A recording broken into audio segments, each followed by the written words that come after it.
पास 8 months है, क्या हम लोग 8 मंथ्स में नीट निकाल सकते हैं? हर 5 दिन में आपको 3 चैप्टर कंप्लीट करने, एक चैप्टर बायोलॉजी, केमिस्ट्री और फिजिक्स हर 5 दिन में कंप्लीट कर लेना है। कि डेली वाइज अगर आप कोचिंग नहीं जाते हैं, आप सेल्फ स्टडी करते हैं, तो इसके लिए सबसे बेस्ट टाइम टेबल मेरे पास है। Hello everyone, welcome to my new academy channel. I hope आप लोग बहुत अच्छे होंगे, आपकी पढ़ाई बहुत अच्छी चल रही होगी। मैं इस वीडियो में आपको एक स्ट्रेटजी शेयर करूंगी उन बच्चों के लिए जिनका बैकलॉग लग चुका है, दूसरे उस टाइप के बच्चे जो चाहते हैं कि सिलेबस को थोड़ा जल्दी कंप्लीट करें। ठीक है, जैसे उनकी कोचिंग में पढ़ाया जा रहा है, मार्च तक, अप्रैल तक सिलेबस कंप्लीट कराते हैं, एट द एंड तक कराते हैं, तो आप उनसे पहले भी कर सकते हैं। तीसरे बच्चे वो जो काउंसलिंग के चक्कर में ये सोच रहे थे क्या पता इस बार मुझे सीट मिल जाए MBBS के, लेकिन ऐसा नहीं हो पाया, उनका कुछ नंबर से रुक गया है, लेकिन अभी तक उन्होंने अपनी पढ़ाई स्टार्ट नहीं की है, तो उन बच्चों के लिए भी ये स्ट्रेटजी बहुत ज़्यादा इंपॉर्टेंट है। तो मुझे लगता है कि सबने अपनी तैयारी स्टार्ट कर दी है। अगर जिसने नहीं की है अभी भी टाइम है। अगर आप सोच रहे हैं कि क्या अभी भी हमारे पास 8 मंथ्स है, क्या हम लोग 8 मंथ्स में नीट निकाल सकते हैं? बिल्कुल हाँ, क्रैक कर सकते हैं। जब से उठिए तब से सवेरा है। अगर आप आज से पढ़ाई करना स्टार्ट करेंगे और कंसिस्टेंसी के साथ काम करते रहेंगे तो ज़रूर आपका नीट क्रैक हो सकता है। विद इन 4 मंथ भी हो सकता है अगर आप पूरे लगातार पूरे शिद्दत से मेहनत करेंगे। तो मैं इस वीडियो में आपके साथ शेयर करूँगी कि किस तरीके से आपको इन 5 मंथ के अंदर, ठीक है, सिलेबस कंप्लीट करना। 5 to 6 मंथ के अंदर आपको सिलेबस कंप्लीट करना है। बाकी के 2 मंथ में क्या करना है, आपको रिवीजन करना है विद मॉक टेस्ट। आपको मॉक टेस्ट भी देते रहना है, साथ में रिवीजन भी करना है। तो पहले हम लोग एंटायर सिलेबस के बारे में बात करेंगे। हम लोग स्ट्रैटेजी देखेंगे किस तरीके से हमें अपने सिलेबस को कंप्लीट करना है टाइमली, क्योंकि जब आप अपना सिलेबस कंप्लीट कर लेंगे तब जाके आपको सुकून मिलेगा, तब जाके आप रिवीजन कर सकते हैं और अच्छे से मॉक टेस्ट दे सकते हैं, फिर उसका एनालिसिस कर सकते हैं। तो सबसे पहला यही टारगेट होना चाहिए हर नीट एस्पिरेंट का कि सिलेबस टाइम से कंप्लीट करें। और सिलेबस कंप्लीट करने का ये मतलब नहीं होता है कि आपने क्लासेस लगा लिए तो कंप्लीट है, लेक्चर हो गया तो कंप्लीट है, नहीं, कभी नहीं।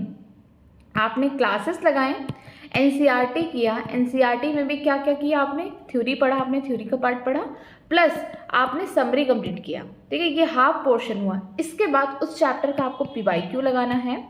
इसके अलावा आपको NCERT एग्जाम्पलर लगाना है। ठीक है, क्योंकि ये मस्ट इम्पॉर्टेंट है, क्योंकि NCERT एग्जाम्पलर से बहुत सारे क्वेश्चन नीट में रिपीट होते हैं, ये करना है। और टाइम बचा आपके पास तो आपको क्या करना है, NCERT में जितने भी इंडेक्स के क्वेश्चन हैं उसको करिए, इसको भी करना बहुत इंपॉर्टेंट है, तब जाके आप किसी मॉडल पर शिफ्ट होइए।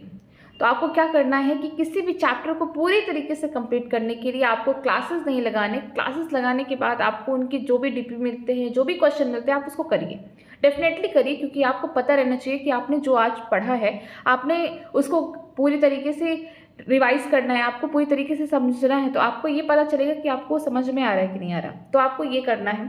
ठीक है, क्लासेस के साथ आपको DPP वगैरह जो भी मिलता है आप उसे बिल्कुल लगाइए, लेकिन इसके साथ साथ आप NCERT को अच्छे से पढ़िए, थ्योरी समरी सब पढ़िए, फिर NCERT एग्जाम्पलर लगाना बहुत ज़्यादा इंपॉर्टेंट है।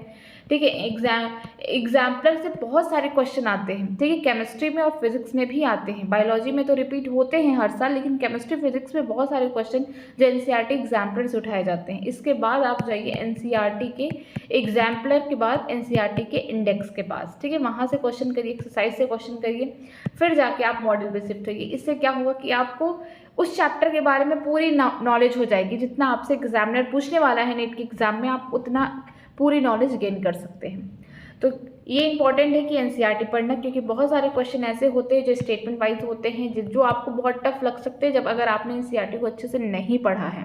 असेसन रीजन जो क्वेश्चन बनते हैं वो सिर्फ NCERT की लाइन होती हैं। आप अगर NCERT अच्छे से पढ़े, चाहे फिजिक्स है, केमिस्ट्री, बायोलॉजी, तीनों सब्जेक्ट की बात करी मैं, तो आप अगर एक दो क्वेश्चन भी अगर फिजिक्स में सेशन रीजन आ रहे हैं तो आप उसको बहुत ईजिली कर सकते हैं। तो चलिए मैं आपको इस वीडियो में ये समझाने के लिए आई हूँ कि किस तरीके से आपको अपना टाइम डिस्ट्रीब्यूट करना है, आपको कैसे अपनी पढ़ाई को स्टार्ट करना है, और कौन कौन से ऐसे चैप्टर हैं जो हाई वेटेज है। क्योंकि देखिए हर बार यही होता है कि कुछ चैप्टर से क्वेश्चन ज़्यादा आ जाते हैं, कुछ से कम आते हैं, तो हमें उन चैप्टर को भी प्रायोरिटी में पहले रखना चाहिए जिनमें हाई वेटेज है।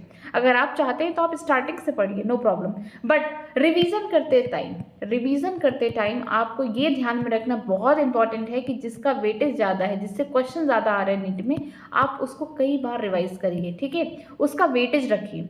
अगर मान लीजिए आप लिविंग वर्ड पढ़ रहे हैं, ठीक है, जब भी आप पढ़ने जा रहे हैं बायोलॉजी लिविंग वर्ड पढ़ रहे हैं, उसके आगे आप जा ही नहीं पा रहे हैं, लिविंग वर्ड ही आपको बहुत अच्छे से आ रहा है, लेकिन वहाँ से क्वेश्चन एक नहीं तो नहीं आएगा, बस ऐसा ही होता है इस चैप्टर से। तो ऐसा नहीं करना, आपको क्या करना है, अपने रिवीजन स्ट्रेटजी में वेटेज वाइज आपको चैप्टर्स रखने हैं, जिससे क्या होगा कि आप हर चैप्टर को जब भी रिवाइज करने जाएंगे तो आपको पता रहना चाहिए कि इस चैप्टर से कितने क्वेश्चन आने वाले हैं, आपको कितना टाइम यहाँ पे देना है, आपको कितनी ज़्यादा मेहनत करनी है कि यहाँ पे अपना कोर कॉन्सेप्ट यहाँ पे पूरी तरीके से क्लियर कर लें। ठीक है, तो चलिए मैं बताती हूँ कि क्या आप नीट क्रैक कर सकते हैं। Can I crack NEET if I start now? बिल्कुल कर सकते हैं आप। अभी आपके पास 8 महीने हैं पूरे। ठीक है, अगर मैं आपको छोड़ दूँ, 2 महीने छोड़ दूँ, ठीक है, रिवीजन करने के लिए, आपको मॉक टेस्ट देने के लिए, तो आप 6 मंथ में पहले अपना सिलेबस कंप्लीट करिए। एक भी दिन अपना वेस्ट मत होने दीजिए। कोशिश करिए कि आपका हर एक दिन यूटिलाइज हो। ठीक है, जिससे आपको आसानी हो कि अपना अचीव कर सके, अपना सिलेबस कंप्लीट करने में। आपका गोल जो होना चाहिए, डेली टास्क आपका ये रहना चाहिए कि आपको क्या करना है, आपको अपना खुद का एक प्लान बना लेना है। सुबह उठने से पहले या रात में कर सकते हैं, एक दिन पहले या सुबह उठने के बाद। ठीक है, तो आपको क्या करना है, ये प्लान बना लेना है, जिससे क्या हो कि आप अपने डेली रूटीन में जो भी काम करते हैं उसको साइड में रख के आपको ये पता रहना चाहिए कि आपको कितने घंटे कौन से टॉपिक को, कौन से चैप्टर को कंप्लीट करना है। अगर आपका स्टडी प्लान रेडी हो जाएगा डे वाइज, तो आपको आसानी होगी कि अपने टास्क को पूरी तरीके से अचीव करने के लिए। तो मुझे लगता है कि हर इंसान को अपना एक स्टडी प्लान बना लेना चाहिए, वो भी डेली। ओके, ऐसा नहीं है कि अगर आपको 3 दिन में 2 चैप्टर कंप्लीट करने तो 1 दिन आराम कर रहे हैं और 2 दिन पढ़ रहे मर मर के। ऐसा नहीं करना है। आपको तीनों दिन क्या करना है, उस चैप्टर को डिस्ट्रीब्यूट कर देना है, ताकि आपको वो चीज़ बहुत आसानी से याद भी हो जाए और आपको टाइम भी इतना है कि हाँ ये चैप्टर कंप्लीट हो जाए। ये नहीं करना कि 1 दिन में आराम कर लूँ पूरी और 2 दिन पढ़ाई कर रहे फिर भी सिलेबस नहीं हो पाया, 2 चैप्टर जो करना था 3 दिन के अंदर वो नहीं हो पाए। ऐसा नहीं करना है। आपको डेली अपना एक रूटीन बनाना है। आपको डेली लिखना है कि आपको कौन से चैप्टर कितने टाइम में कंप्लीट करना है, कितना टाइम देना है, या कितना लेक्चर कर रहे हैं आप। ठीक है, बहुत सारे बच्चे ऐसे भी हैं जो कोचिंग नहीं ज्वाइन किए, सेल्फ स्टडी कर रहे हैं, ऑनलाइन उन्होंने बैच ले रखा है, उनके लिए भी बहुत ज़्यादा हेल्पफुल है ये वीडियो। चलिए मैं स्टार्ट करती हूँ किस तरीके से, अगर आपने कोई भी तैयारी अभी तक स्टार्ट नहीं की है नीट के लिए, तो आप कैसे अपने आप को तैयार रख सकते हैं। या बहुत लोगों का जो बैकलॉग लग चुका है, बहुत सारी चीज़ें छूट चुकी हैं, पुरानी चीज़ें भूलते जा रहे हैं, मैं उन लोगों के लिए वीडियो लाई हूँ और उन बच्चों के लिए भी लाई हूँ जो बच्चे इंतज़ार कर रहे थे काउंसलिंग का और वो सोच रहे थे इस बार उनको सीट मिल जाए, लेकिन अनफॉर्चुनेटली उनको नहीं मिल पाता है। उन बच्चों के लिए भी ये स्ट्रेटजी है। ठीक है, आपके पास सिर्फ 8 महीने हैं। इस 8 महीने में आपको इंटायर सिलेबस कंप्लीट करना है, आपको मॉक टेस्ट देना है, आपको बार बार एनालिसिस करना है, रिवीजन करना है। ये सारी फेजेस को आप पूरा कवर करते हैं, तब जाके कहीं आप नीट का एग्ज़ाम देते हैं। और जब नीट का एग्ज़ाम देते हैं तो आपको पेपर पता चलता है कि किस तरीके का है। अगर आपकी प्रिपरेशन बहुत बेस्ट है, आपने वहाँ पे अपना पूरा 100% बेस्ट करके आया परफॉर्मेंस, तो आप कहीं ना कहीं एक GMC कॉलेज में पहुँच जाएंगे, एक सीट मिल जाएगी। ठीक है, तो इसीलिए मैं ये 8 महीने की स्ट्रेटजी लेके आई हूँ। पहला क्या है, आपके साथ मैं शेयर करूँगी चैप्टर वाइज वेटेज। जो चैप्टर वाइज वेटेज होता है ये बहुत इंपॉर्टेंट है ड्यूरिंग रिवीजन। अगर आप नहीं ध्यान दे रहे चैप्टर वाइज वेटेज पढ़ते समय, रिवीजन करते समय, तो कोई प्रॉब्लम नहीं है। जैसे भी आपकी कोचिंग में या जहाँ कहीं भी आप पढ़ रहे हैं या आप खुद से पढ़ रहे हैं, अपना खुद का एक स्ट्रेटजी बना है, तो आप स्टार्टिंग में जैसे भी पढ़ रहे नो प्रॉब्लम, बट रिवीजन करते टाइम आपको क्या रहना चाहिए, हर चैप्टर का एक वेटेज होना चाहिए कि इस चैप्टर से कितने क्वेश्चन आ रहे हैं, इस चैप्टर से कितने आ रहे हैं, किसका हाई वेटेज है। ठीक है, तीनों सब्जेक्ट के लिए आपको ऐसे फाइंड आउट कर लेना है। इसके अलावा मैं आपको बताऊंगी कैसे आपको स्ट्रेटजी फॉलो करनी है कि तब जाके आपको फरवरी तक आपका पूरा फुल सिलेबस कंप्लीट हो जाए। क्योंकि सिलेबस करना बहुत ज़्यादा एक खुद में एक टास्क है, क्योंकि 2 साल का जो सिलेबस है आपको कितने दिन में करना रहता है। आपको 10 से 11 महीने मिलते हैं नीट के एग्ज़ाम के बाद, क्योंकि 1-2 महीने तो ऐसे ही वेस्ट हो जाते हैं, तो आपको पूरा फुल टाइम नहीं मिल पाता है। तो आपको 2 साल का सिलेबस आपको मान लीजिए 10 महीने में ही कंप्लीट करनी है, जिनमें से आपका 2-3 महीना चल चुका है। अब आपको इससे बचे कितने, 8 महीने। ठीक है, मैं सितंबर से बोल रही हूँ, सितंबर से लेकर अप्रैल तक सिर्फ 8 महीने। और इसी 8 महीने में आपको 6 महीने में क्या करना है, अपना सिलेबस कंप्लीट करना है और 2 महीने खुद को देना है रिवीजन करने के लिए, क्वेश्चन प्रैक्टिस करने के लिए, मॉक टेस्ट देने के लिए। इसके अलावा मैं लास्टली आपको शेयर करूंगी टाइम टेबल शेयर इसलिए करूंगी क्योंकि मैंने इस तरीके से टाइम टेबल फ्रेम किया है कि क्या पता आपको अच्छा लगे, या फिर आप अपने अकॉर्डिंग उस टाइम टेबल को कुछ मॉडिफाई कर सकते हैं। चलिए स्टार्ट करते हैं। यहाँ पे सब्जेक्ट वाइज एनालिसिस, हम सब्जेक्ट वाइज में सबसे पहले बायोलॉजी को लेंगे। क्यों लेंगे, क्योंकि यहाँ पे 360 मार्क्स का पूरा खेल है। ठीक है, 50% जो होता है, हम बोल सकते हैं पेपर का जो नंबर है, कौन ये पूरा अचीव करता है, स्कोरिंग कौन है, बायोलॉजी है। बायोलॉजी में 2 पार्ट होते हैं, बॉटनी होता है और जूलॉजी होता है। ऐसा माना जाता है कि 45 क्वेश्चन बॉटनी से आते हैं, 45 जूलॉजी। ऐसा नहीं है, किसी से 1-2 क्वेश्चन ज़्यादा आ जाते हैं, किसी से कम आ जाते हैं, ऐसा होता है। यहाँ पे देखते हैं कि जो बायोलॉजी है ये हमारा सबसे ज़्यादा हाईएस्ट स्कोरिंग है, ये 360 मार्क्स आराम से गेन करता है। जिन बच्चों ने अपना पूरा फुल बायोलॉजी ठीक है कंप्लीट कर लिया है, रिवीजन कर रहे, तो कहीं ना कहीं वो 350 या फिर बोल सकते हैं 340 प्लस तो रहेंगे उनका स्कोर।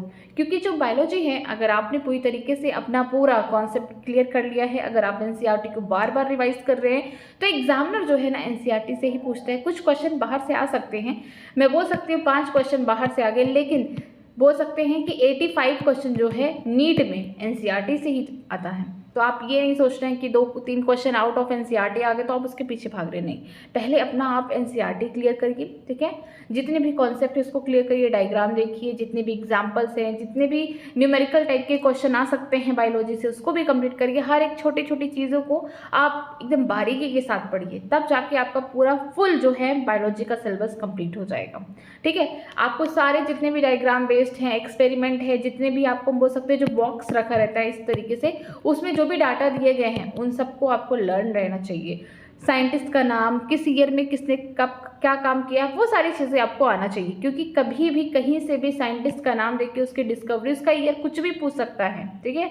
कुछ नया बनाने के लिए कहीं उसको बाहर नहीं जाना, आपके एनसीईआरटी को ही कुछ नए तरीके से फ्रेम कर देना है उनको वहाँ पे, ताकि एक नया क्वेश्चन बन सके। तो आप हर चीज़ के लिए रेडी रहिए, सारी चीज़ें पढ़िए, समरी पढ़िए। और जब यूनिट कोई भी नई यूनिट स्टार्ट हो उससे पहले साइंटिस्ट के बारे में बहुत सारी चीज़ें दी जाती हैं, ठीक है। जैसे अंश मेयर के बारे में दिया गया, रामचंद्रन के बारे में दिया गया है, ठीक है। तो आप वहाँ पे जितनी चीज़ें उनके बारे में दी गई है आप वो सारी चीज़ें ज़रूर पढ़िए, क्योंकि कहीं ना कहीं वहाँ से क्वेश्चन आ जाता है।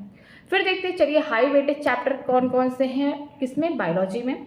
बायोलॉजी में सबसे ज़्यादा जो वेटेज दिया जाता है वो कौन है, जेनेटिक्स और इवोल्यूशन में। उसमें भी कौन से चैप्टर, पहला तो मॉलिक्यूलर बेसिस ऑफ इनहेरिटेंस, इससे हम बोल सकते हैं 9 to 10 क्वेश्चन आ सकते हैं।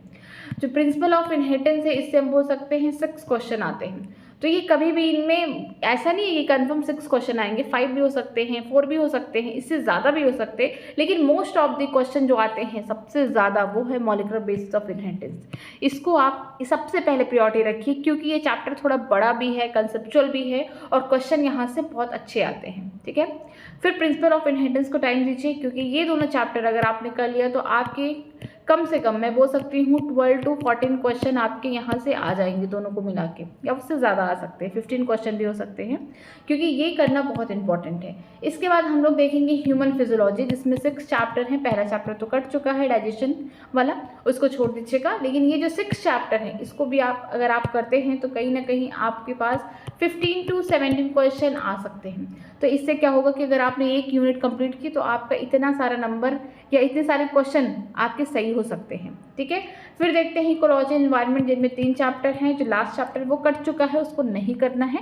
3 चैप्टर में भी सबसे ज़्यादा इंपॉर्टेंट कौन सा था, ऑर्गेनिज्म एंड पॉपुलेशन वाला। उसमें कौन सा, जिसमें रिलेशनशिप दिया है, म्यूचुअलिज्म क्या है, कंपटीशन क्या है, वो वाला पार्ट बहुत इंपॉर्टेंट है, क्योंकि वहाँ से हर बार 1 से 2 क्वेश्चन जरूर रिपीट होते हैं। इकोसिस्टम बहुत इंपॉर्टेंट है। इसके अलावा बायोडाइवर्सिटी में इन सीटू कंजर्वेशन हो गया, एक्स सीटू कंजर्वेशन होगा, वहाँ से 1 क्वेश्चन आते हैं, तो वो वाला पार्ट भी करना है। फिर देखेंगे सेल बायोलॉजी में, मिस सेल स्ट्रक्चर एंड फंक्शन वाले यूनिट में देखेंगे सबसे इंपॉर्टेंट जो चैप्टर होगा सेल साइकिल वाला होगा, क्योंकि अब मैं कल से स्टार्ट करूंगी चैप्टर सेल साइकिल वाला, जिससे आपके पास 4 से 5 क्वेश्चन आ सकते हैं। ये चैप्टर बहुत इंपॉर्टेंट है, छोटा सा चैप्टर है 4-5 पन्ने का, लेकिन इसमें कॉन्सेप्ट खूब भरे हुए हैं, और ये चैप्टर से आपको 4 से 5 क्वेश्चन आएंगे। तो आपको इस चैप्टर को ज़रूर करना है, क्योंकि मैं कल ही इसी चैप्टर को स्टार्ट करूंगी। मैं सारी चीज़ें जो पढ़ाती हूँ एनसीईआरटी रिलेटेड पढ़ाती हूँ, एनसीईआरटी की हर लाइन को एक्सप्लेन करते हुए चलती हूँ, जितने भी कॉन्सेप्ट हैं उसको बताते हुए चलती हूँ। अगर आप मुझसे पढ़ना चाहते हैं तो इसी चैनल पर मैंने बायोलॉजी के और सारे चैप्टर्स को डाल दिया है, तो आप वहाँ से पढ़ सकते हैं। उनकी वीडियो पड़े हुए हैं प्लेलिस्ट में, आप वहाँ से देख सकते हैं। अब मैं कल से स्टार्ट करूंगी सेल वाला चैप्टर, सेल डिवीजन, ठीक है, उसमें हम लोग पढ़ेंगे। बाकी हम लोग देखेंगे इसके अलावा जो बायोमॉलिक्यूल्स है वो भी इंपॉर्टेंट है, यहाँ से भी 3 से 4 क्वेश्चन आ जाते हैं। और cell the unit of life सबसे इंपॉर्टेंट है, इससे ज़रूर 3 से 4 क्वेश्चन आ जाएंगे, और बहुत इजी क्वेश्चन आते हैं, इतना भी टफ नहीं आता। तीनों ही चैप्टर की बात करें, एकदम एनसीईआरटी की हर एक लाइन रहती है। अगर आपने इस यूनिट के तीनों चैप्टर पढ़ लिए तो आपके बहुत सारे क्वेश्चन सही हो जाएंगे, ठीक है। फिर देखते हैं प्लांट फिजियोलॉजी, सबको डर लगता है, बहुत अच्छे चैप्टर्स हैं इसमें, जैसे कि फोटोसिंथेसिस और रेस्पायरेशन। ये बहुत ज़्यादा इस समय, जब से हम बोल सकते हैं प्लांट फिजियोलॉजी के 2 चैप्टर कट चुके हैं, ट्रांसपोर्ट इन प्लांट हो गया, मिनरल न्यूट्रिशन, जब से ये 2 चैप्टर को हटा दिया गया है तब से ये जो फोटोसिंथेसिस है, रेस्पिरेशन, इनको कुछ ज़्यादा इंपॉर्टेंस मिल रही है। इनसे भी क्वेश्चन अच्छे खासे आ रहे हैं, 3 से 4 या बोल सकते हैं 5 क्वेश्चन भी कभी आ सकते हैं। ठीक है, चैप्टर में बहुत सारे कॉन्सेप्ट छिपे हुए हैं, बहुत ज़्यादा अच्छा चैप्टर है। तो आपको क्या करना है, फोटोसिंथेसिस और रेस्पिरेशन पढ़ना है। इसके बाद वहाँ पे दिया गया है एक लास्ट चैप्टर जो है प्लांट फिजियोलॉजी का, PGR वाला पॉइंट। ठीक है, जहाँ पे आप प्लांट ग्रोथ रेगुलेटर्स के बारे में पढ़ेंगे, हार्मोन्स के बारे में पढ़ेंगे, उनके बारे में बहुत अच्छे से पढ़ना है। ऑक्सीजन का काम क्या है, जिबरेलिन का काम क्या है, सारा चीज़ पढ़ना है, सबके फंक्शंस देखना है, कौन यहाँ पे क्या करता है, कौन से अपने फंक्शन दिखा रहे हैं, कौन यहाँ पे बोल सकते हैं इनहिबिशन का काम कर रहा है। तो अच्छे से पढ़ना, जैसे इथाइलिन के बारे में सारी चीज़ें दी गई हैं। तो ये सारा जो चीज़ है ना, आप उसको बहुत ईजिली पढ़ सकते हैं, क्योंकि जो भी NCERT में जैसा भी इनका काम दिया गया है वो सारी चीज़ें रिपीट की जाती है। उससे ज़्यादा आपको कहीं से बाहर से कुछ नहीं पढ़ना है। ठीक है, फिर बात करते हैं फिजिक्स। सबको डर लगता है फिजिक्स से, क्योंकि एक सबसे ज़्यादा चैलेंजिंग है कि अगर आपने नीट में बायोलॉजी में अच्छे स्कोर कर लिया, केमिस्ट्री में अच्छा स्कोर कर लिया, लेकिन फिजिक्स में आपका स्कोर खराब आ गया, तो आपका सिलेक्शन नहीं हो सकता है। अगर नंबर अच्छे आ रहे हैं तो आपका रैंक अच्छा नहीं बनेगा। तो हम बोल सकते हैं फिजिक्स जो है आपका रैंक बूस्ट करता है, आपका सिलेक्शन का रेशियो बढ़ा देता है। तो फिजिक्स को इग्नोर नहीं करना है, आपको फिजिक्स को और अच्छे से करना है, क्योंकि बहुत लोगों का जो फिजिक्स है वो थोड़ा सा वीक होता रहता है। ठीक है, इसलिए वीक रहता है क्योंकि हम उसे ध्यान नहीं देते, हमें उससे डर है, एक बार फोबिया है, हम उससे बाहर नहीं निकल पाते। तो ऐसा नहीं करना है। नीट क्रैक करने के लिए आपको तीनों सब्जेक्ट को इक्वल वेटेज देना पड़ेगा। जो सबसे ज़्यादा वीक है आप उसको और ज़्यादा टाइम दीजिए, क्योंकि उसको भी आपको कहीं ना कहीं और अच्छा बेटर बनाना है। क्योंकि नीट में आपको तीनों सब्जेक्ट को एक साथ एक ही जैसा ट्रीट करना है, क्योंकि क्वेश्चन 45 आने वाले हैं। बॉटनी से 45 आएगा, केमिस्ट्री से 45, जूलॉजी एंड 45 ऑन फिजिक्स। ठीक है, तो ऐसा नहीं करना है कि आपने सब कर लिया लेकिन फिजिक्स के क्वेश्चन आ ही नहीं रहे। तो फिजिक्स को अच्छा खासा इंपॉर्टेंस देना है। देखिए, फिजिक्स पढ़ने का तरीका क्या होना चाहिए। अगर आपने क्लासेस कर लिए, ठीक है, मान लीजिए आपने यूनिट डायमेंशंस चैप्टर पढ़ लिया, यूनिट एंड डायमेंशंस, तो ये नहीं है कि आपने क्लासेस पूरे कंप्लीट कर लिए, 6-7 लेक्चर कंप्लीट हो गए, चैप्टर एंड हो गया। नहीं, आपने DPP सॉल्व करना है। इसके अलावा आपको क्या करना, PYQ जितने अब तक आ चुके हैं इस चैप्टर से उसको कंप्लीट करना। फिर जाके आपको कहाँ पहुँचना है, NCERT के पास। NCERT में आप जब भी टॉपिक्स कोई पढ़ते होंगे तो आपको वहाँ पे एग्जाम्पल दिया होता है। एग्जाम्पल के भी क्वेश्चन सबसे पहले करने की कोशिश करिए, क्योंकि जब आप एग्जाम्पल के क्वेश्चन करते हैं तो आपको कहीं ना कहीं NCERT में इंटरेस्ट आता है। क्योंकि सबको लगता है कि NCERT बहुत बोरिंग है, नहीं पढ़ना चाहिए। बिल्कुल पढ़ना चाहिए, ऐसा कुछ नहीं है, कोई चीज़ बोरिंग नहीं होती है। हाँ, जब हमें वो चीज़ नहीं आती है तो फिर हमें वो बोरिंग लगती है। तो आपको ऐसा नहीं करना है। सबसे पहले आपको क्लासेस लगा लेने हैं किसी भी चैप्टर्स के। फिर आपको क्या करना है, जितने भी DPP दे रहे हैं टीचर उसको कंप्लीट करिए। ठीक है, इसके अलावा PYQ करिए, क्योंकि PYQ करना इसलिए इंपॉर्टेंट है, आपको पता तो चले कि किस टाइप के क्वेश्चन फ्रेम होते हैं। ये बायोलॉजी नहीं है कि हर लाइन को आप पढ़ते जा रहे हो तो यहाँ से क्वेश्चन फ्रेम हो सकते, नहीं। ये फिजिक्स है, तो आपको यहाँ पे ये देखना होगा कि इस टॉपिक से किस टाइप के क्वेश्चन बन सकते हैं, आपको टाइप ढूंढना है। ठीक है, तो आप इस तरीके से PYQ करिए सबसे पहले। इसके बाद करिए क्या, NCERT की बुक उठाइए, हर टॉपिक को थोड़ा थोड़ा पढ़ते जाइए धीरे धीरे। ऐसा नहीं है कि एक दिन में ही पूरा चैप्टर कंप्लीट कर सकते हैं, नहीं। आप 1 दिन, 2 दिन या 3 दिन में कोशिश करिए ये एक चैप्टर कंप्लीट कर लीजिए, क्योंकि एक चैप्टर जो होता है 7 to बोल सकती हूँ 10 पेज का होता होगा, तो आप मुश्किल से 2 दिन भी कंप्लीट कर सकते हैं या 3 दिन भी ले सकते हैं। ठीक है, जब भी आप पढ़िए, टॉपिक पढ़िए, उसके नीचे जो भी दिया गया है NCERT में, ठीक है, हम बोल सकते हैं जो भी दिया गया है NCERT में एग्जाम्पल, उसको कंप्लीट करिए। फिर आगे जाइए और एक्सरसाइज की तरफ बढ़ते जाइए। ठीक है, एक्सरसाइज में भी बहुत सारे क्वेश्चन ऐसे हैं जिसमें आपको समझने की जरूरत है, बहुत सारे कॉन्सेप्ट बिल्ड होते हैं, तो आप उन सबको भी करिए। ठीक, इस तरीके से कंप्लीट करना। जब ये हो जाएगा, हाँ, फिजिक्स में समरी पढ़ना बिल्कुल मत भूलिएगा, क्योंकि फिजिक्स के जो समरी है वहाँ से क्वेश्चन जरूर आते हैं नीट में, ये मत भूलिएगा। स्पेशली मॉडर्न फिजिक्स की बात करती हूँ मैं, जैसे कि न्यूक्लियाई चैप्टर, एटम हो गया, nature of radiation and matter हो गया, सेमीकंडक्टर हो गया। इनमें जो समरी में छिपा होता है, जो भी लाइंस, हिडन लाइंस, वहाँ से एग्जामिनर क्वेश्चन बना देता है। तो आपको क्या करना है, किसी भी चैप्टर का, केमिस्ट्री, फिजिक्स, बायोलॉजी, कुछ भी हो, चैप्टर कंप्लीट हुआ, आपने पढ़ लिया, आपने क्वेश्चन लगा लिया, तो आपको कहाँ जाना, समरी के पास जाना, समरी में हाईलाइट करना है। कुछ नई चीज़ें मिल जाती हैं तो उसे नोट डाउन कर लीजिए, क्योंकि बहुत सारी चीज़ें थ्योरी वाले पार्ट में नहीं है लेकिन समरी में बचा हुआ है, तो आप उसको ज़रूर करिएगा। चलिए देखते हैं हाई वेटेज कैसे देना है चैप्टर्स को।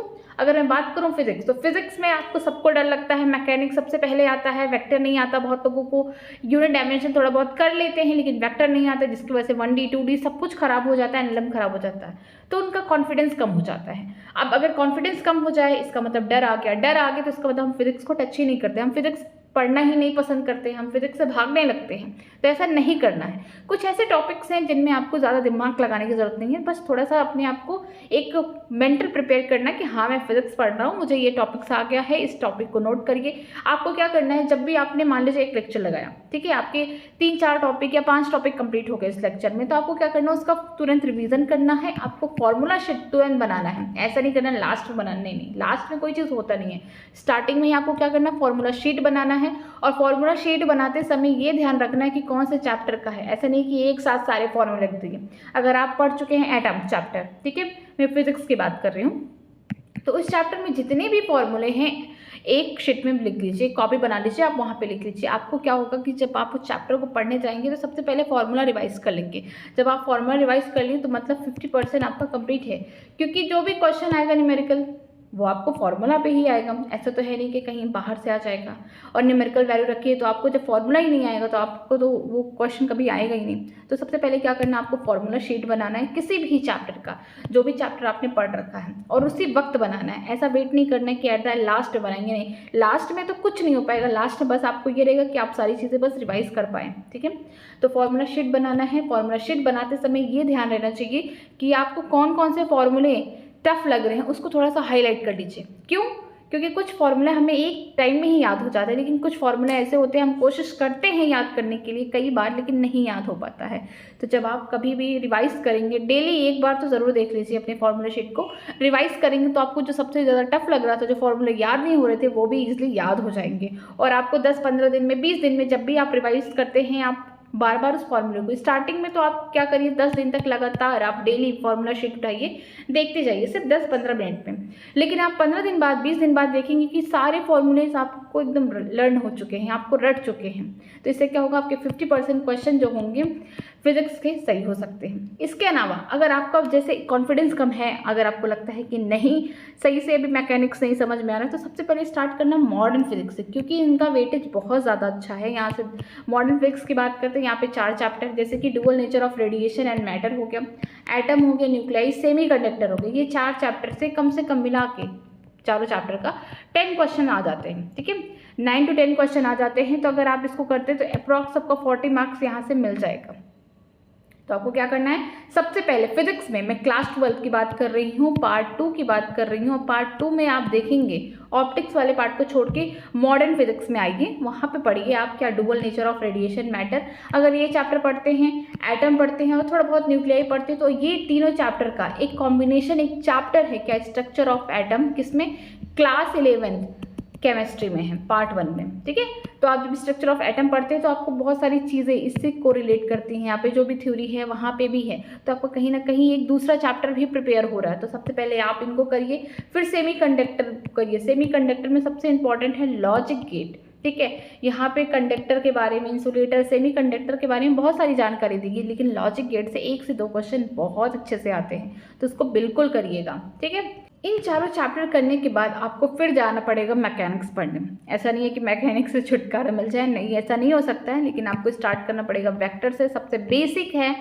फिर आप कोई भी चैप्टर उठा सकते हैं, ठीक है। आप अगर सीक्वेंस वाइज पढ़ते तो और बेटर है, क्योंकि 1D 2D करने के बाद NLM जैसा चैप्टर जो सबसे थोड़ा भयानक है, फ्रिक्शन वाला पार्ट, तो आप उसको करेंगे। फिर आपको क्या मिलेगा उसके बाद, वर्क पावर एनर्जी, इसका वेटेज भी अच्छा है। फिर system of particle and rotational motion, ये बहुत इंपॉर्टेंट है। अगर आप फिर NLM पढ़ते हैं तो वहाँ पे क्या होगा, सर्कुलर मोशन आप थोड़ा बहुत पढ़ लेते हो उस चैप्टर में, ठीक है, तो आपको दिक्कत नहीं होगी। रोटेशनल मोशन में क्या होगा, थोड़ा सा चीज़ें और अच्छी हो जाती हैं, एलिब्रेट हो जाती हैं, ठीक है।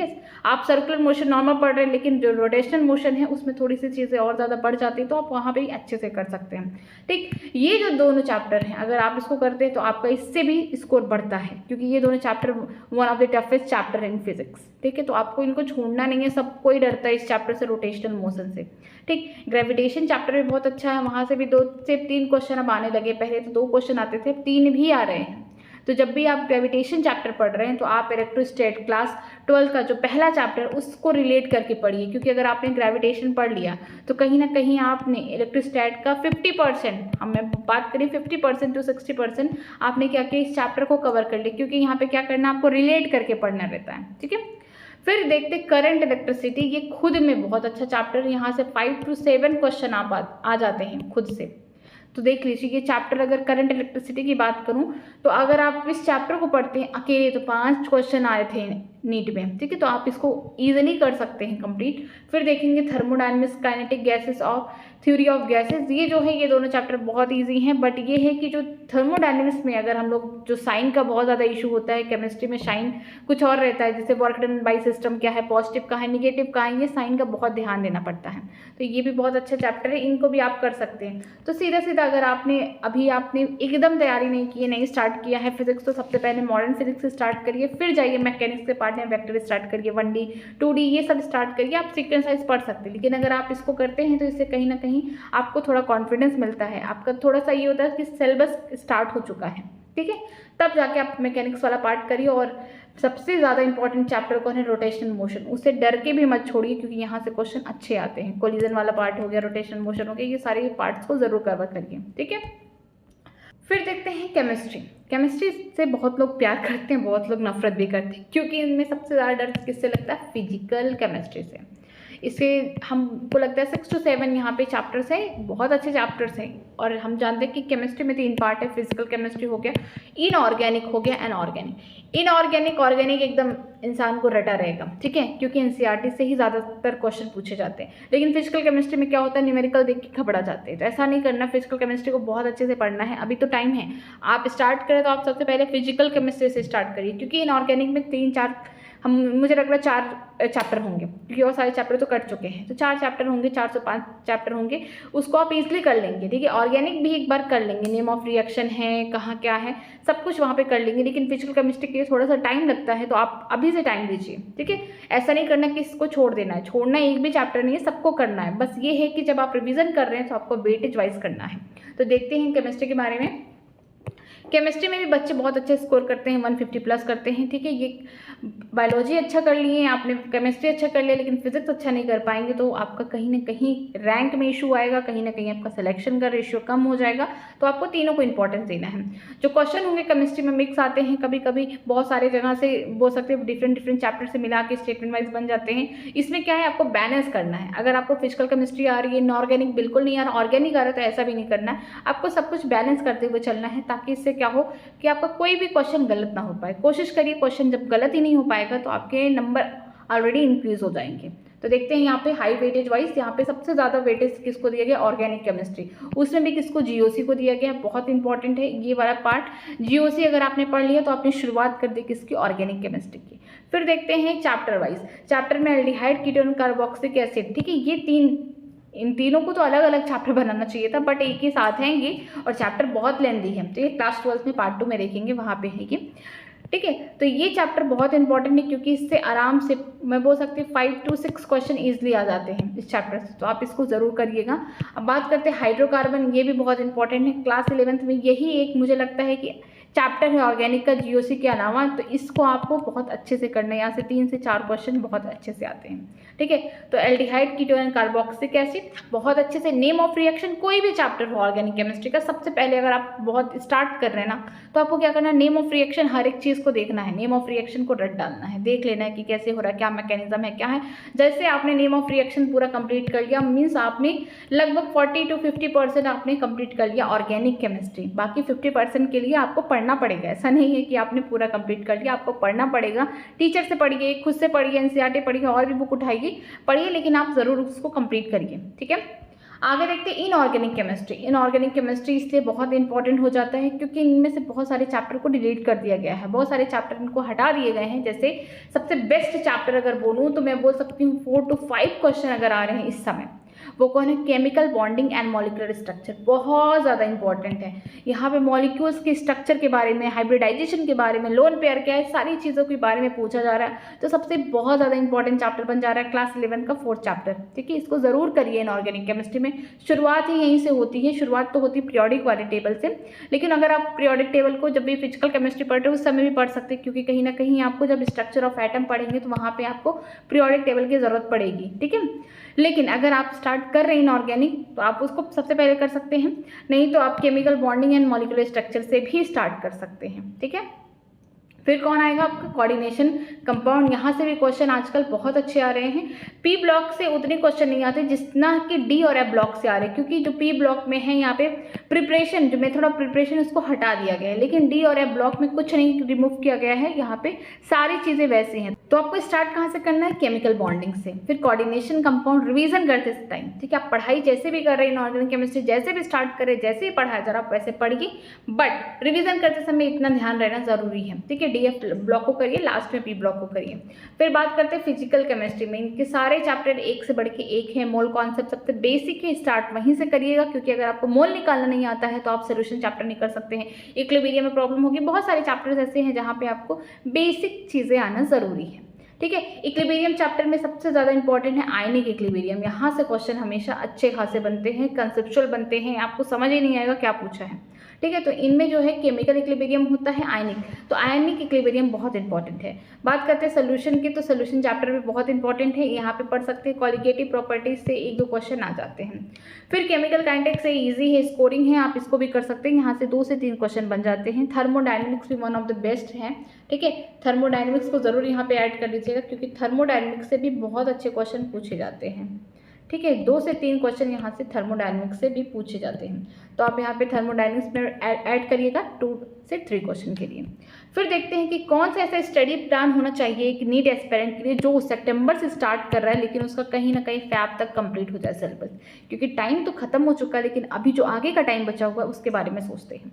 तो मैं आपके साथ एक स्ट्रेटजी शेयर करूँगी, एक स्टडी प्लान शेयर करूँगी। अगर आपको बेटर लगता है, वो टाइमिंग अच्छी लगती है, आप अपने अकॉर्डिंग उसको शेड्यूल कर लीजिए। लेकिन याद रखिए मेन टारगेट यही, जो हम लोग का जो मेन टारगेट है वो यही है कि आपको चैप्टर्स को कंप्लीट करना है। जो भी चैप्टर्स हैं उसको कंप्लीट करना है। 3 चैप्टर हैं, एक chapter physics, chemistry, biology, 3 chapter को आपको कंप्लीट करना है 5 डेज में। ये बेस्ट टारगेट है, क्योंकि अगर आप इस तरीके से करेंगे तब जाके आपका इंटायर सिलेबस जल्दी से जल्दी कंप्लीट होगा विद इन 6 मंथ, ठीक है। तो यहाँ पे जो मैं स्ट्रेटजी शेयर करने वाली हूँ, इसमें आपको यही देखने को मिलेगा कि आपको क्या करना है। 3 चैप्टर्स, ठीक है, 3 चैप्टर्स कंप्लीट करने हैं विद इन, आपको कंप्लीट करना पड़ेगा 5 डेज में कंप्लीट करना पड़ेगा, ठीक है। तो 5 डेज का टारगेट यही रहेगा कि हमको 3 चैप्टर्स कंप्लीट करने हैं। तो चलिए मैं एक स्ट्रेटजी शेयर करती हूँ, एक स्टडी प्लान मैं आपको डेट वाइज लेके आई हूँ, ठीक है। इतना मैंने आपके लिए कर दिया, आप जब भी चाहें, जब से स्टार्ट कर रहे हैं तब से आप इसे स्टार्ट कर सकते हैं। अगर जो बच्चे 1 सितंबर से स्टार्ट कर रहे हैं, मैं उनके लिए बात कर रही हूँ। अगर अभी भी टाइम है, 4-5 दिन इस महीने में बच्चे, आप अभी से भी स्टार्ट कर सकते हैं, और जिसने स्टार्ट कर रखा है कोई बात नहीं, वो आगे से स्टार्ट कर ले, ठीक है। तो यहाँ पे देखिए, जो 1 तारीख है, 1 तारीख से हम बात करें 5 तारीख, मीन्स 5-5 दिन के गैप पे मैं बात कर रही हूँ। हर 5 दिन में आपको 3 चैप्टर कंप्लीट करने, एक चैप्टर बायोलॉजी, केमिस्ट्री और फिजिक्स, हर 5 दिन में कंप्लीट कर लेना है। ऐसा नहीं है कि आप एक दिन सिर्फ बायोलॉजी पढ़े, एक दिन केमिस्ट्री, एक दिन फिजिक्स, ऐसा नहीं करना है। थोड़ा सा आपने फिजिक्स पढ़ लिया, थोड़ा सा केमिस्ट्री पढ़ लिया, थोड़ा बायोलॉजी पढ़ लिया, फिर दूसरे दिन, फिर तीसरे दिन, आपको क्या होगा, 5 दिन के अंदर में आपके तीनों चैप्टर कंप्लीट हो जाएंगे, आपको पता नहीं चलेगा। लेकिन आपने ये सोचा होगा कि रिवीजन कब करेंगे, रिवीजन के लिए भी मैंने एक दिन निकाला है। जैसे 5 तारीख तक आपने कंप्लीट कर लिया 5 दिन में, तो एक दिन पूरा फुल रिवीजन करिए। क्या पता आपका कोई सिलेबस थोड़ा सा छूट भी गया होगा, समझ में नहीं आया होगा, तो आप एक दिन अपने आप को दीजिए कि आपका जो भी छूट गया है, जो भी अभी रिमेनिंग रह गया है, यहाँ पे भी बैकलॉग लग सकते हैं कुछ लोगों के, तो उसको कंप्लीट एक दिन के लिए एक्स्ट्रा दिन दे दिया गया है, आप रिवीजन करिए, उसमें अपना कंप्लीट भी करिए। ऐसे ही फिर मैंने यहाँ पे 5 दिन बाद biological classification 1D structure of atom, उसको कंप्लीट करिए 5 दिन के अंदर, फिर रिवीजन करिए। फिर प्लांट किंगडम 2D हो गया, क्लासिफिकेशन ऑफ एलिमेंट, इसको करिए, इसको कंप्लीट करिए। मैं एकदम सीरियल वाइज है, ठीक है। यहाँ पे ऐसा नहीं है कि पहले मैंने ऑर्गेनिक बता दिया और फिर जाके इनऑर्गेनिक केमिस्ट्री, ऐसा नहीं है। जो NCERT का सीक्वेंस है वही फॉलो करते हुए बना है। मॉर्फोलॉजी ऑफ फ्लावरिंग प्लांट है, वर्क पर एनर्जी है, थर्मोडायनेमिक्स है, एनाटॉमी ऑफ फ्लावरिंग प्लांट है, system of particle rotational motion है, इक्विलिब्रियम है, ठीक है। इस तरीके से आपको सीरियल वाइज यहाँ पे हर 5 दिन में टारगेट यही है, target is that every 5 day, ठीक है, हर 5 डे में आपको क्या करना है, 3 चैप्टर कंप्लीट करना है। जब 5 दिन आएगा, अगली बार 5 दिन आएगा, अगली बार 5 दिन आएगा, आपके 3-3 चैप्टर क्या होने चाहिए, जुड़ने चाहिए। ऐसा नहीं है कि आप अभी 5 चैप्टर को 10 दिन लगा रहे हैं, ऐसा नहीं करना है, नहीं तो आपका सिलेबस नहीं हो पाएगा, बहुत मुश्किल है, ठीक है। इस तरीके से करते रहना है। स्ट्रक्चर ऑफ जैसे ऑर्गेनाइजेशन एनिमल में है, ग्रेविटेशन, रिडॉक्स रिएक्शन हो गया। हर 5 दिन में आपको छोटे से बड़े चैप्टर है सबको दिया गया है इक्वल में, इसलिए दिया गया। मान लीजिए अगर आपका एक 2 चैप्टर का जो 2-3 टॉपिक है छूट गया, तो आप उसको उस टॉपिक के साथ कवर कर सकते हैं जिसका भी आपने स्टार्ट किया है। ठीक है, रिवीजन करते टाइम भी आप कर सकते हैं, पहले रिवाइज कर लीजिए जो रिमेनिंग दिन में टाइम बचा है। ऐसा नहीं है कि सुबह से लेकर शाम तक रिवाइज ही कर रहे हैं, नहीं ऐसा नहीं होता। सुबह से लेकर आप दोपहर तक कर रहे हैं तो शाम से रात तक का टाइम बचा हुआ है, तो आप उसमें क्या कर सकते हैं, जो भी आपका बैकलॉग लग चुका है अभी स्टार्टिंग जो इसमें कर रहे हैं आप उसको कंप्लीट कर सकते हैं। ठीक है, सेल हो गया, मैं यहाँ पे mechanical property of solid P block भी हो गया, बायोमोलिक्यूल, सब कुछ यहाँ पे क्या है सीक्वेंस वाइज है। हर 5-5 दिन में आपको क्या करना है, 3-3 चैप्टर ऐड करने हैं। एक दिन मैं आपको निकाल के दे दी हूँ रिवीजन करने के लिए। एक दिन, हर यहाँ पे 3 चैप्टर कंप्लीट हुए तो आप एक दिन दीजिए रिवीजन करने के लिए। एक दिन आपको रिवीजन करना मस्ट इंपॉर्टेंट इसलिए है क्योंकि आपने क्या पढ़ा है आपको वो तो पता रहना चाहिए ना, कि पता चल रहा है आपने इस 3 चैप्टर को पढ़े फिर अगला 3 चैप्टर पढ़ रहे तो पीछे का 3 चैप्टर भूल गया। ऐसा नहीं करना। एक दिन थोड़ा सा अपने आप को टाइम दीजिए, अपने माइंड को भी टाइम दीजिए कि हाँ वो सारी चीज़ों को कैप्चर करे, उसको याद करने के लिए जगह बनाए। ठीक है, आपके दिमाग में ऐसा नहीं है कि आपने नया चैप्टर स्टार्ट किया पुराने भूल रहे हैं। ठीक, तो आपको इस तरीके से पूरा सीक्वेंस फॉलो करते हुए चलना है। जब ये सीक्वेंस आप फॉलो करेंगे तो आपका कहीं ना कहीं जो चैप्टर है ये कंप्लीट हो जाएगा। कब? फेब तक, मिड फेब तक। यहाँ पे 14 फेब तक लिखा है, लेकिन आप मान लीजिए 15 फेब या मान लीजिए कुछ लोगों का बैकलॉग लग गया तो पूरी फरवरी चली गई, तो आप पूरा फेब तक कंप्लीट करिए, इजीली कंप्लीट करिए। बस टारगेट ये रहना चाहिए, माइंडसेट ये रहना चाहिए कि हर 5 दिन में 3 चैप्टर कंप्लीट करना है। फिजिक्स, केमिस्ट्री, बायोलॉजी, ऐसा नहीं करना सिर्फ बायोलॉजी का ही 5 चैप्टर कंप्लीट कर रहे हैं, फिजिक्स का ही ये करना है, ऐसा नहीं करना है। 5 डेज हैं आपके पास, 1 चैप्टर केमिस्ट्री का, 1 चैप्टर फिजिक्स का और 1 चैप्टर बायोलॉजी का करना है। सिर्फ एक चैप्टर, ज़्यादा बर्डन भी नहीं और बहुत ईजिली हो जाएगा। और हाँ, इनके बीच में कोई भी गैप नहीं है, इसका मतलब कंसिस्टेंसी बहुत ज़्यादा इंपॉर्टेंट है। अगर आप कुछ स्टार्ट कर रहे हैं, अगर आप सोच रहे हैं कि 10 दिन तक लगातार काम कर ले, फिर सोचिए कि अभी आराम कर लेता हूँ फिर नेक्स्ट टाइम कर लूँगा, तो आप कहीं ना कहीं बहुत पीछे हो गए हैं। ठीक है, तो ऐसा नहीं करना। अगर आपने स्टार्ट कर दिया अपनी प्रिपरेशन तो कहीं भी ब्रेक नहीं लेना है, क्योंकि टाइम ऑलरेडी निकल चुका है। अभी जो बचा हुआ टाइम है उसी को यूटिलाइज करना है। सबसे पहले आपका इंटायर सिलेबस कंप्लीट करना इंपॉर्टेंट है, रिवीजन करते हुए फिर आपको मॉक टेस्ट देना है, फिर आपको क्या करना है, छोटी छोटी गलतियों को, छोटे छोटे टॉपिक्स को आपको कंप्लीट करना। जो आपको लगता है कि ये टॉपिक बहुत हार्ड है, आपको नहीं समझ में आया था, ठीक है, पढ़ते समय, तो आप उनको टाइम दीजिए। ठीक है, जो समझ में आया उसको रिवाइज करिए, जो नहीं समझ में आया है उसके लिए फिर से आप क्या करिए कि 1 शॉट लगा लीजिए, या फिर जैसे भी आपको समझ में आ रहा है वैसे पढ़ाई करिए उसके लिए। ठीक है, ये सारा चीज़ हो गया आपका ये 6 मंथ का। ठीक है, सितंबर टू हम बोल सकते हैं फरवरी तक का ये प्लानर है। किस तरीके से अगर आप हर 5 दिन में 3-3 चैप्टर को ऐड करते जा रहे हैं तो कहीं ना कहीं आपका सिलेबस कंप्लीट हो रहा है विथ रिवीजन। एक दिन मैंने रिवीजन के लिए निकाल रखा है। फिर देखते हैं आपको डेली वाइज कैसे टाइम टेबल बनाना चाहिए। देखिए, डेली वाइज अगर आप कोचिंग नहीं जाते हैं, आप सेल्फ स्टडी करते हैं, तो इसके लिए सबसे बेस्ट टाइम टेबल मेरे पास है। जैसे कि 5 to 5:30 तक आपको उठ जाना चाहिए सुबह में, आधे घंटे के अंदर आपको फ्रेश वगैरह हो जाना चाहिए, सारा काम कर लेना है आपको। फिर आपको 5:30 से 8:30 तक आपको सबसे पहले फिजिक्स को स्टार्ट करना है, क्योंकि फिजिक्स से लगता है डर। अगर आपने इसको कर लिया कंप्लीट, मान लीजिए कि आप क्वेश्चन प्रैक्टिस भी कर सकते हैं, मॉर्निंग में नहीं आ रहा है तो आप स्टार्ट कर रहे हैं, तो मतलब आप लेक्चर से स्टार्ट करेंगे ऑब्वियसली, तो आप लेक्चर कर लीजिए। ठीक है, इस लेक्चर जब करेंगे इतने टाइम में तो आपको लगेगा कि हाँ चीज़ें आ रही है, आपको खुशी मिलेगी कि जब आप सुबह सुबह उठते हैं तो आपने फिजिक्स कंप्लीट कर लिया। दिन की शुरुआत इससे हुई जिससे आपको डर लगता था, तो कहीं ना कहीं आप बहुत ज़्यादा खुश रहेंगे। फिर आपको 8:30 से 9 के बीच में आपको नहा लेना है, ब्रेकफास्ट कर लेना है, इतने टाइम में आपको कर ही लेना है। फिर 9 to 12 आपको क्या करना है, केमिस्ट्री पढ़ना है। केमिस्ट्री का आप कुछ भी पोर्शन उठा सकते हैं। ठीक है, आप लेक्चर कर सकते हैं, 3 घंटे में लेक्चर करिए, जो नहीं समझ में आ रहा उसको रिवाइज करिए, आपके पास टाइम है। फिर आपको 1 घंटे लंच के लिए, रेस्ट के लिए दे देना है, क्योंकि सुबह से आपने 2 ऐसे सब्जेक्ट पढ़ लिए जिससे आपको डर लग रहा। फिर आपको 1 बजे से लेकर 4 बजे तक बायोलॉजी पढ़ना है, एनसीईआरटी में अपनी नोट्स बनानी, हाईलाइट करना, आपको लेक्चर करना है, जो भी करना है इसको आप कंप्लीट करिए। फिर आपको क्या करना, आधे घंटे का ब्रेक ले लेना है, रिलैक्स लेना है, थोड़ा सा आपको सो लेना है 10-15 मिनट के लिए, ऐसा नहीं कि एकदम सो ही जाना है। ठीक है, फिर 4:30 से फिर हम बोल सकते हैं 6:30 तक आपको क्या करना, प्रैक्टिस करना है। आपने तीनों सब्जेक्ट कवर कर लिए, लेक्चर कंप्लीट हो गया पूरी तरीके से। ठीक है, सुबह सुबह उठे, आपने फिजिक्स किया, फिर केमिस्ट्री कर लिया, फिर बायोलॉजी, दिन खत्म। ठीक है, काम खत्म, लेक्चर का काम खत्म। सबसे मेन टास्क तो यही रहता है, इंसान लेक्चर नहीं कर पाता है, ये कंप्लीट हो गया। अब आपको क्या देना, आप इन टॉपिक्स को जो भी आपने पढ़ रखा उसको टाइम देना है, उसको समझना है। उस जहाँ पे आपको समझ में नहीं आया था, जो क्वेश्चन आप नहीं सॉल्व कर पाए थे जब टीचर सॉल्व करा रहा था, या जो भी आपको लगता है कि आपको डाउट है उसको कंप्लीट करना है। आपको क्या करना है, 2 घंटे के अंदर आपको जो भी है उसको रिवाइज करिए, PYQ लगाइए। अगर किसी को मॉक टेस्ट देने का मन है तो वो मॉक टेस्ट भी इस टाइम में दे सकता है। ठीक है। फिर आपको क्या करना है, 6:30 से 7:30 तक डिनर कर लेते हैं। बहुत लोग के यहाँ नहीं हो पाता है डिनर, तो कोई बात नहीं, इस टाइम में आपको क्या करना है, थोड़ा सा रेस्ट कर लेना है।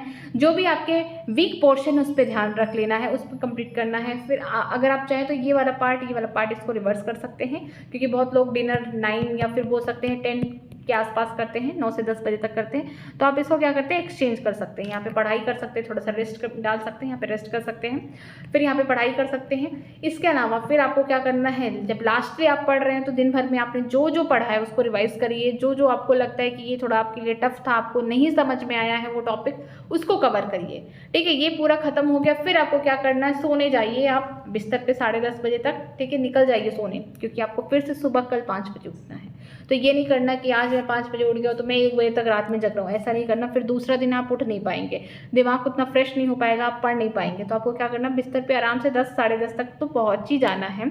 और आपको क्या करना है, एक प्लान बना लेना है। जैसे आपको स्टार्ट करना है मूल कॉन्सेप्ट, ठीक है, आपने उसका 1 लेक्चर कर लिया, तो आगे सोचिएगा कि मूल कॉन्सेप्ट में 2 लेक्चर 3 लेक्चर जितना भी आपसे हो सके उसको कंप्लीट करिए। तो इससे क्या होगा, ये आपका डे वाइज है, आपको कहीं भी टाइम वेस्ट नहीं करना है इधर उधर। आप थोड़ा बहुत टाइम निकाल सकते हैं अपने फ्रेंड से बात करने के लिए, अपने फैमिली सर्कल में या किसी से भी बात करने के लिए। जो भी टाइम है वो रेस्ट वाले टाइम में निकाल लीजिए। बाकी आपको ऐसे ही लगातार आपको पहले क्या करना है, अपने लेक्चर्स कंप्लीट करने हैं तीनों सब्जेक्ट के। इसके बाद आपको क्या करना है, रिवीजन करना है, आपको क्वेश्चन प्रैक्टिस करनी है, आपको अपना वीक एरिया देखना है कि आपको कहाँ से चीज़ें समझ में नहीं आ रही हैं। ठीक है, सारी चीज़ें जब आप इसको करेंगे, बहुत टफ तो है बट मुश्किल नहीं है।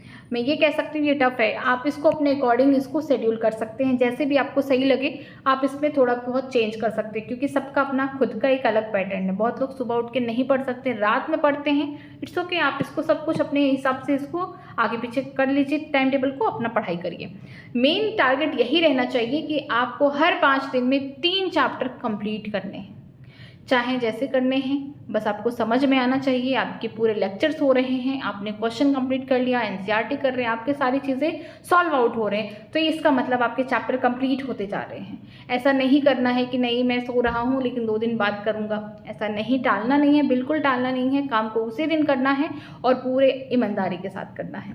तो ये पूरी स्ट्रेटजी थी, आपको मैंने शेयर कर दिया किस तरीके से आपको वेटेज वाइज रिवीजन के टाइम, ये रिवीजन के टाइम आपको किस तरीके से वेटेज वाइज आपको चैप्टर्स को इंपॉर्टेंस देना है। इसके बाद आपके साथ मैंने शेयर किया है कि जो बच्चे सितंबर से स्टार्ट कर रहे हैं उनके लिए भी एक प्रॉपर स्ट्रेटजी है कि आप हर 5 दिन में 3 चैप्टर कंप्लीट करिए, रिवीजन करिए, 3 चैप्टर कंप्लीट कर रिवीजन करिए। बीच बीच में आप टेस्ट भी दे सकते हैं, ऐसा नहीं है जिस दिन रिवीजन नहीं कर रहे उसको कट करिए, वहाँ पे अगर आपका टेस्ट है तो आप टेस्ट दीजिए, या अगर खुद से टेस्ट देना चाहते हैं, अपना लेना चाहते हैं तो खुद से भी कर सकते हैं, नो प्रॉब्लम।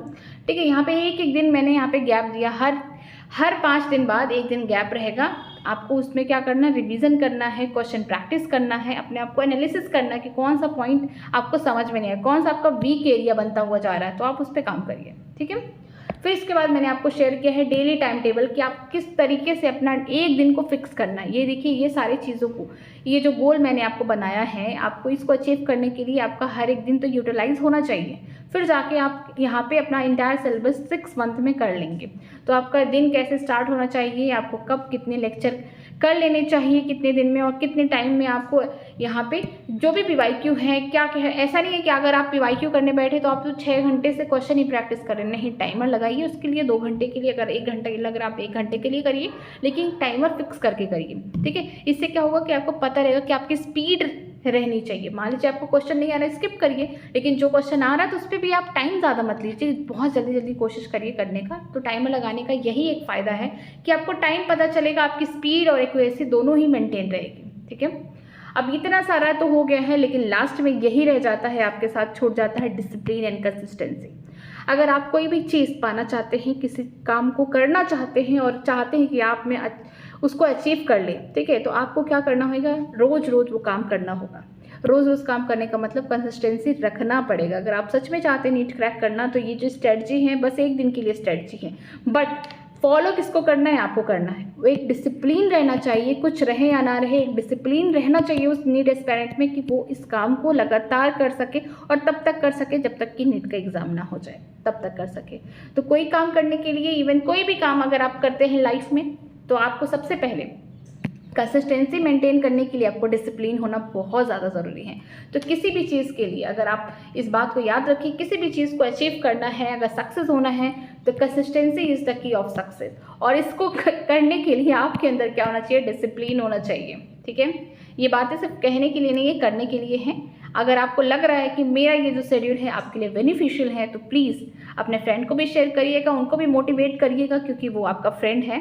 तो आप कहीं ना कहीं उसे मोटिवेट करिएगा इस नीट की जर्नी के लिए। और अगर कोई भी प्रॉब्लम हो रही है तो मुझसे कमेंट सेक्शन में आप पूछ सकते हैं, मैं उसका रिप्लाई करूंगी। अगर वीडियो अच्छी लगे तो हो सके वीडियो को लाइक करिए, अपने फ्रेंड को भी शेयर करिएगा। ठीक है, हम लोग कल से स्टार्ट कर रहे हैं cell cycle and cell division chapter, क्योंकि मैं इसी चैनल पे पूरा पढ़ाई हूँ बायोलॉजी। पिछले साल भी मैंने पढ़ा है, इस साल भी मैं स्टार्टिंग से पढ़ा रही हूँ, क्लास 11 से पढ़ा रही हूँ। यहाँ पे हम लोगों का जो तीसरा यूनिट है ये खत्म होने वाला, हमने स्टार्ट किया था, अब ये खत्म होने वाला है। एक चैप्टर कंप्लीट हो जाए, तीसरी यूनिट भी खत्म हो जाएगी, फिर हम लोग प्लांट फिजियोलॉजी पे आ जाएंगे। तो मेरा पढ़ाने का तरीका यही रहता है कि मैं हर बार एनसीईआरटी की लाइंस को पहले कवर अप करती हूँ, जो भी कॉन्सेप्ट है उसको बिल्ड कराती हूँ, डायग्राम बताती हूँ, जो भी जितनी भी चीज़ें एनसीईआरटी में दी गई हैं उनको कंप्लीट कराती हूँ थ्योरी वाइज।